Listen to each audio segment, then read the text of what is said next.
Josh Friedberg, CEO of USA Skateboarding. Thank you for taking the time at this year's ASC. Good, sir. Pleasure. Yeah, and I do want to before we dive into all the goodness that is USA Skateboarding and the Olympics, I want to point out the shirt you're wearing. We're actually selling that on the ASC site. Tell us about the story behind the shirt.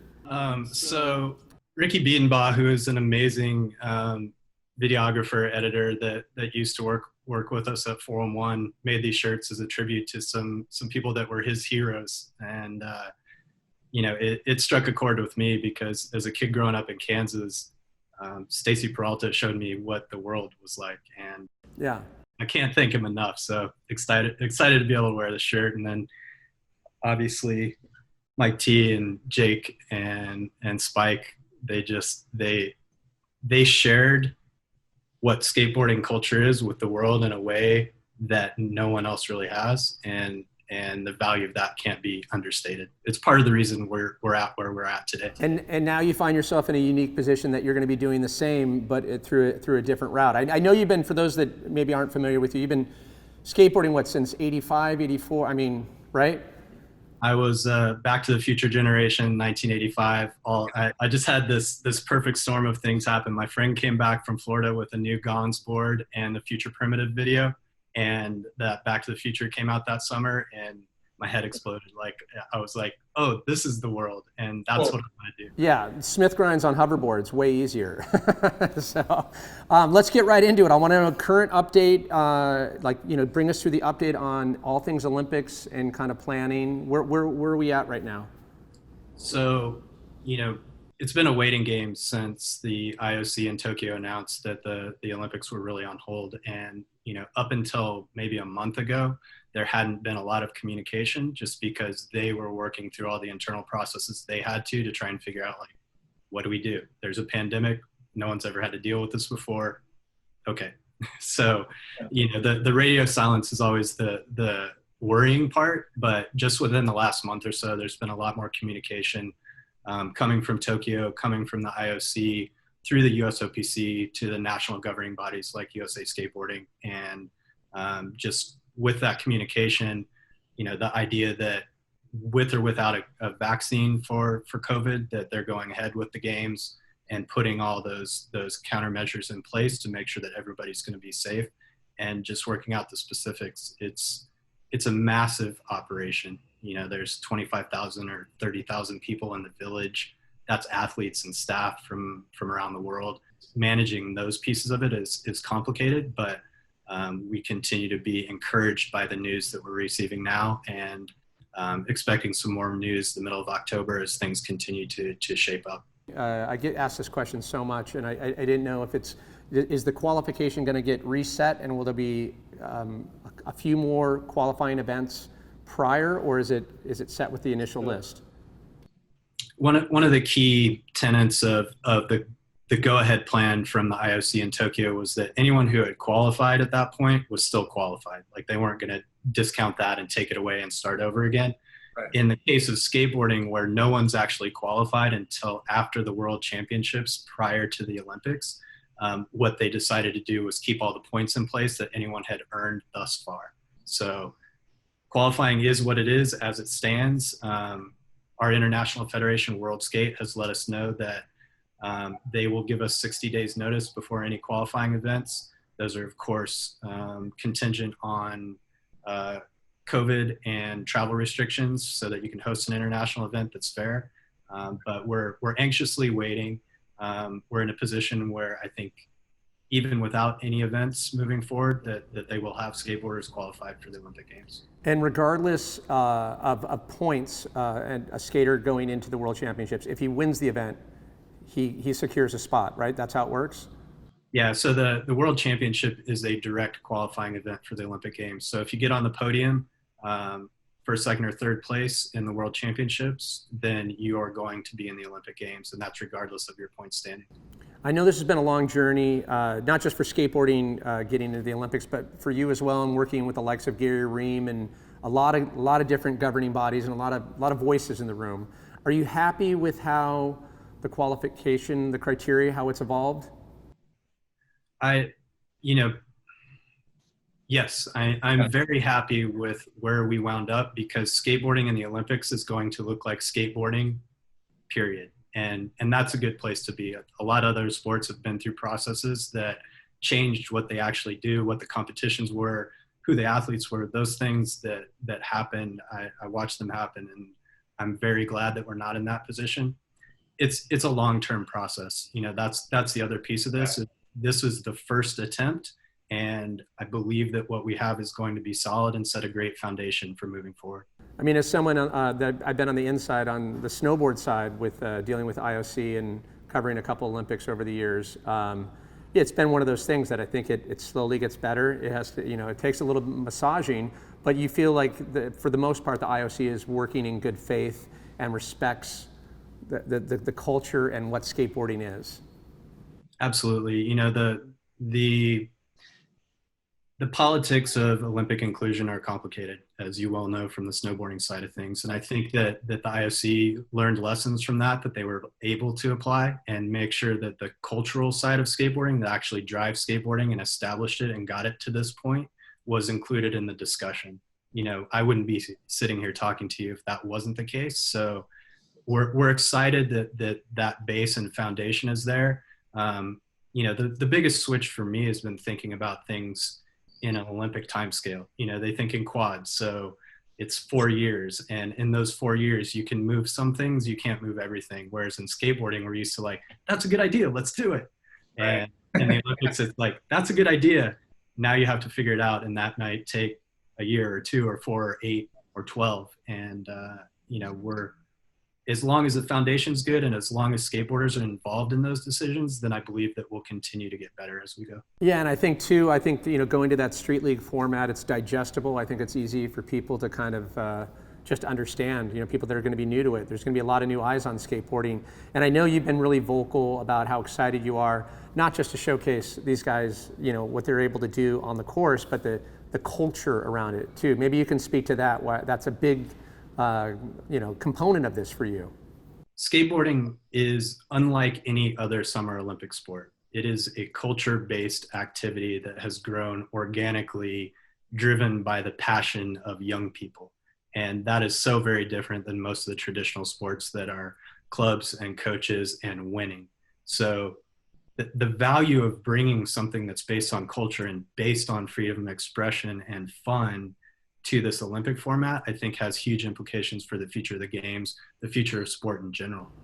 And I had to ask you, what has it been like to just see the faces, the experiences, and the pride that these young skaters are developing when they're making the national team?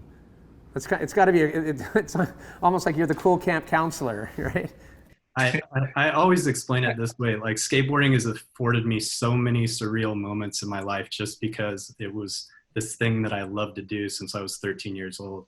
And, the national team announcement, the first time we did that in Vista in March of 2019, it was incredible. Like, it's like, at that point, I think it became very real for all of those skaters.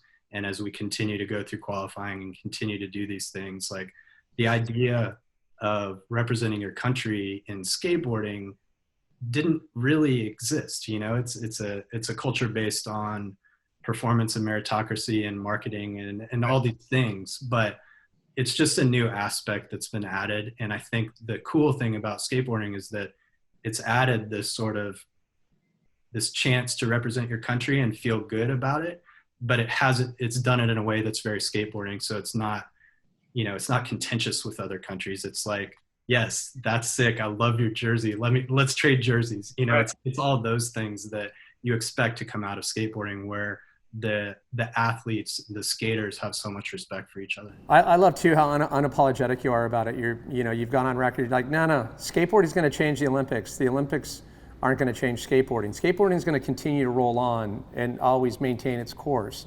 And these little levers that get pushed in this extra media, if you will, you obviously see the good in it, right? You're going to reach a lot of people. I mean,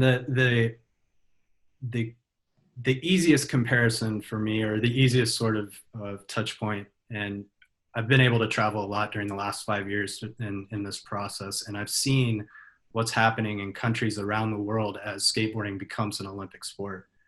everywhere else, basically sport is funded by governments. So if you're skateboarding in these countries, then there's no upside for the government to build skate parks. None of that happens.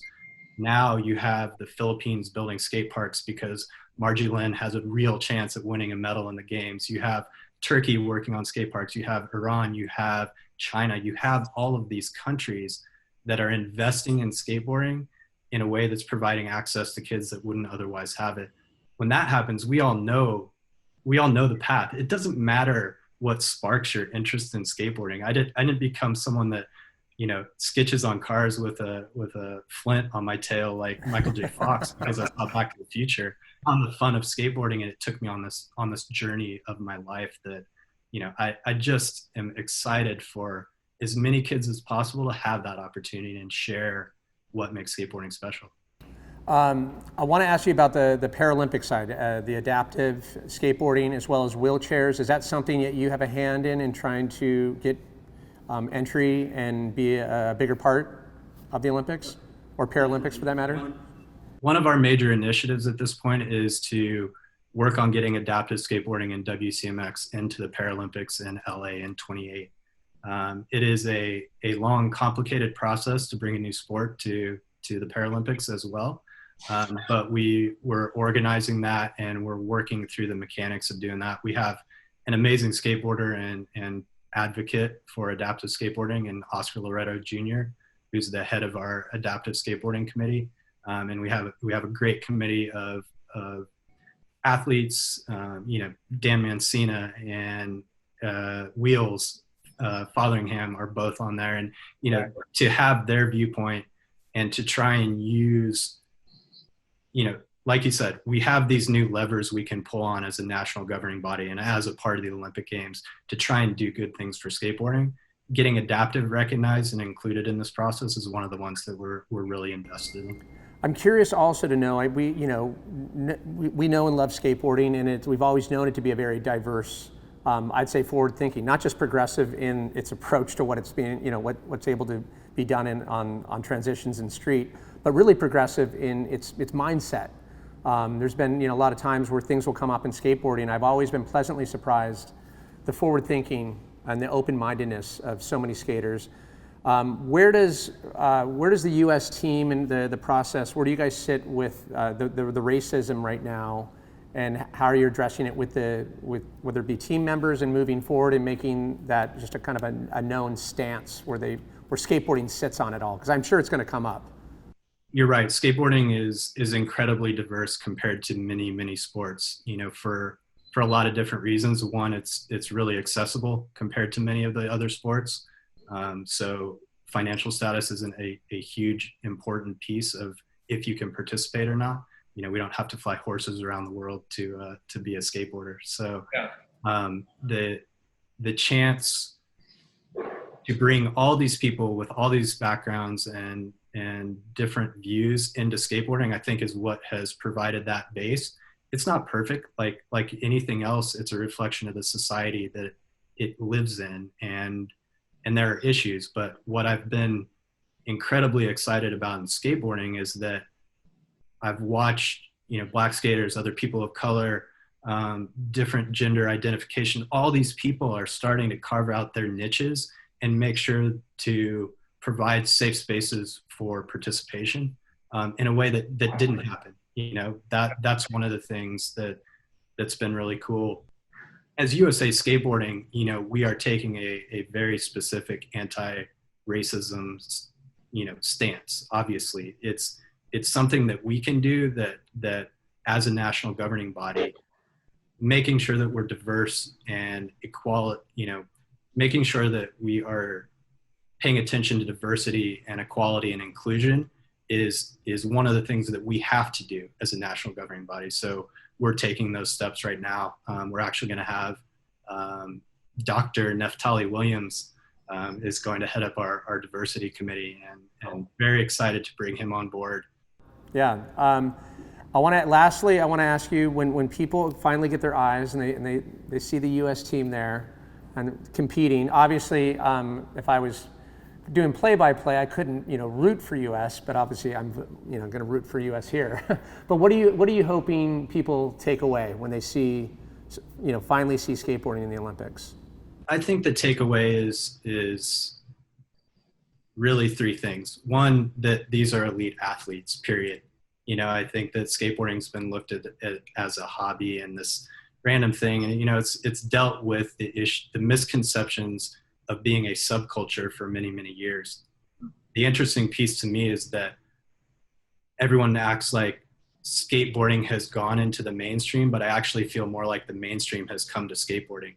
We're still doing the exact things we always did, but now people outside of our culture are recognizing the value of those. The Olympics is a big part of that. The other one is how global skateboarding actually is. You're going to see teenage Japanese girls win medals in Tokyo. I would almost guarantee it. There are amazing skateboarders from all over the world, and I think there's no better way to showcase that than the Olympic Games. So to get people out of this mindset that it's an American hobby. And the last thing is just that I really want people to understand that skateboarding is way greater than the competition that they're going to see on TV in Tokyo. The culture that supports it and brought it to this point and built it to what it is today is the reason that we're talking about skateboarding in the Olympics. It has nothing to do with the structure of Olympic sport.